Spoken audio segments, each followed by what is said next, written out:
For those who grew up poor, what did you consider a luxury? I got pretty excited to be given my own bed. Same. Slept on an old futon for about 10 years as a kid. I could feel the metal bars through the mattress. My sister had a double-sized bed, however. I only got to sleep in a double-sized bed once I moved out of my parents' place. I also slept on a futon for most of my childhood. When I went to college, I couldn't believe how amazing those twin mattresses felt. Whenever one of my peers mentioned going home and how nice it felt to sleep in their own bed, I couldn't relate. Parents staying home. I was always alone. Also, parents helping out with homework and school projects. They can't do that if they always work third shift. My projects were always notably than everyone else's, and it's not like the teachers cared about how much effort I put into them. My mom had 7 children in 10 years, 1950 to 1960. I remember having a whole bottle, those smallish glass ones that came out of the machine for 10 cents, of soft drink to myself, instead of sharing one bottle between all 7 of us. I was perhaps 5 years old. I still remember this as the best thing ever. My mom did the same, but in the 80s. Looking back, I think she had a pregnancy addiction. Life before my 6 siblings and life after were like 2 completely different lifetimes. I remember having stuff when we were very little, but as we got older, we just had more kids to look after instead of toys and food. I adore all my siblings and wouldn't change them for the world, but I often wonder what having a real childhood is like and how it might have helped me. Looking back, I think she had a pregnancy addiction. Today I've learned that's a thing. Being allowed to turn on the heat during the winter and also being able to hire a professional to fix broken appliances, plumbing, etc. I think that's what pushed me to be the jack of all trades type. If something broke, calling a professional was out of the question. Dad would fix it. Sometimes shittily, but he'd do it. Definitely those types of experiences that shape you as a person. Staying at someone's house who wasn't poor, like a relative or friend.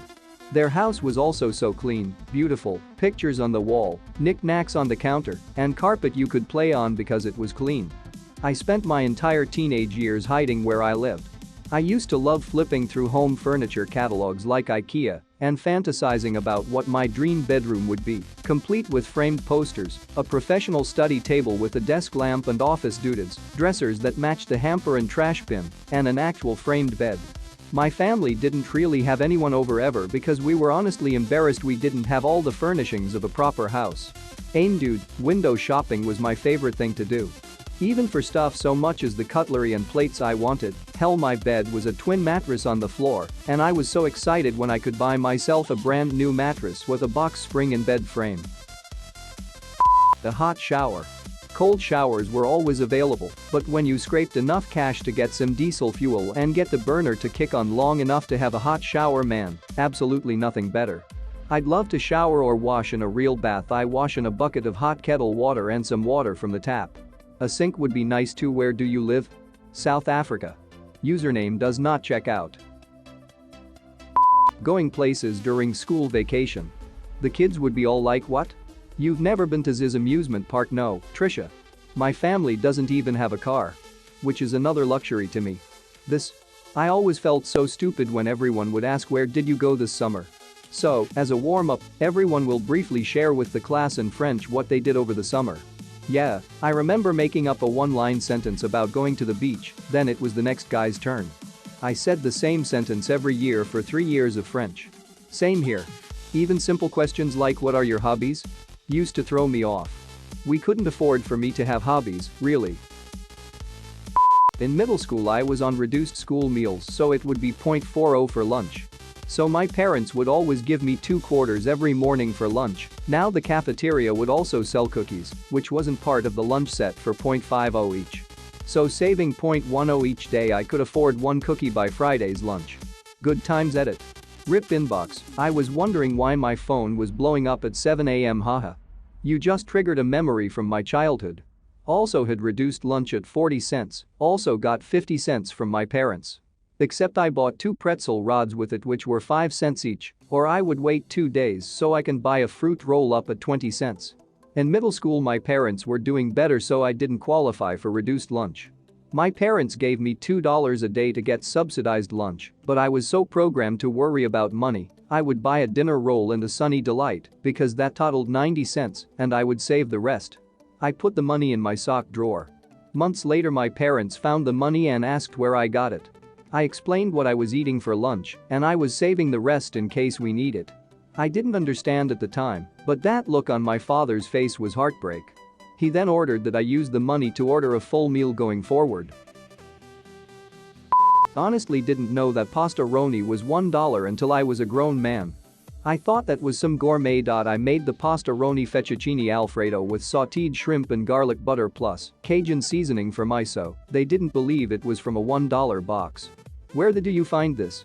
Got pictures? My fat is begging RN Lamau. Chicken, rice, beans, shrimp, and pasta are quite cheap. Add a little bit of seasoning, and it's good to go. This country just had poor education of cooking. There is a lot of versatility to be had. I make a fusion garam masala green bean casserole for Thanksgiving. These spices can go a long way. Do you have a recipe for your green bean casserole? Remind me in a few days. I'll post it. Okay, thanks. I am intrigued by the addition of garam masala. Butter. This is one I forgot about. My mom would kill us if we tried to use the butter in the fridge. It was meant for only the most special of recipes that she deemed margarine wouldn't be good for. It's crazy how much better butter is on anything compared to that crock pot stuff. Though. Apparently we grew up in the same house. My mom would buy cheap margarine and trade it for the block of government butter that a family friend would get. Friend wouldn't eat butter, we couldn't afford real butter. Oh man. I haven't heard the term government butter in a long time. For my parents it was government cheese. They basically lived off it. Having my own bedroom. Hey man, I'm 32, I went from sleeping in the living room to sleeping with my girlfriend in our room. I've never had my own room yet, though I guess having a man cave is a decent alternative. I went from sharing a room with my 3 siblings, to sharing with 1 sibling, to sharing with 2 roommates, to sharing with my now ex-boyfriend, and I now have my own room, while my current boyfriend's room is right next door. It's luxurious. With my first real job out of school, I was able to take my dad to a shop and have him pick out a suit of his choice and get it fitted. He's confessed that it's one of the moments that's really stuck with him. He still has that suit and has worn it to both my sisters and my weddings. This paragraph alone made me cry ever since my brothers and I have been working. Anytime my dad asks us to buy something for him, all breaks loose. If we don't let him pay us back, we always say it cost us less than the actual price. If we pick up his car from the mechanic, we would pay a portion of it in cash and ask them to make the bill receipt or that much less. If they look confused, we just explain it's for my dad and he works too hard for his money. This right here. I've done this so many times when my retired dad tries to pay me back for something. Oh, I got it on sale, it was so cheap, for everything. Watching my mom sale shop and clip coupons as a kid, I believed her for a long time after my parents started doing better economically. She would get me something after I moved out and tell me it had been on sale. I watched her get things for my grandpa when we were out together and tell him it had been on sale. Eating every day. This is why I never felt really poor. I always had food. I was gonna say this. My parents passed when I was young and my oldest brother at 19 raised the 2 younger kids. And he tried his best, but what's a 19-year-old doing that he could make dollar like that? This comment saddened me the most. That one sounds rough more than the others. I got lucky so I can't relate, but man, that sucks. Grew up pretty poor in Arkansas in a trailer. I literally got a door to my bedroom for Christmas one year. It probably still was the best gift I ever received. Edit. Whoa, didn't expect this to blow up. I guess I tapped into the vein of my poor Arky brethren. Guo pig suiwa edit too. Reading through the comments, I'm surprised so many others didn't have doors either. Feels good so many can relate. I grew up poor in Arkansas too. We didn't have central heat or air, so I had to chop firewood for our wood-burning stove to stay warm in the winter. We lived way out in the boonies too, so convincing my parents to spend gas to take me to a friend's house was really hard. My BFF's parents cooked, so their house was even more rough than mine. Boy, if that ain't the most rural Arkansas story I've ever heard, coming from a rural Arkansan. Lol. Northeast Arkansas here. Yay, I was starting to doubt her story until she mentioned go Razorbacks. Right there with you. My mom grew up literally picking cotton by hand on a southeast Arkansas family farm. When I was 8, she would get up at the crack of dawn to get the wood stove going so I wouldn't be cold when I got up.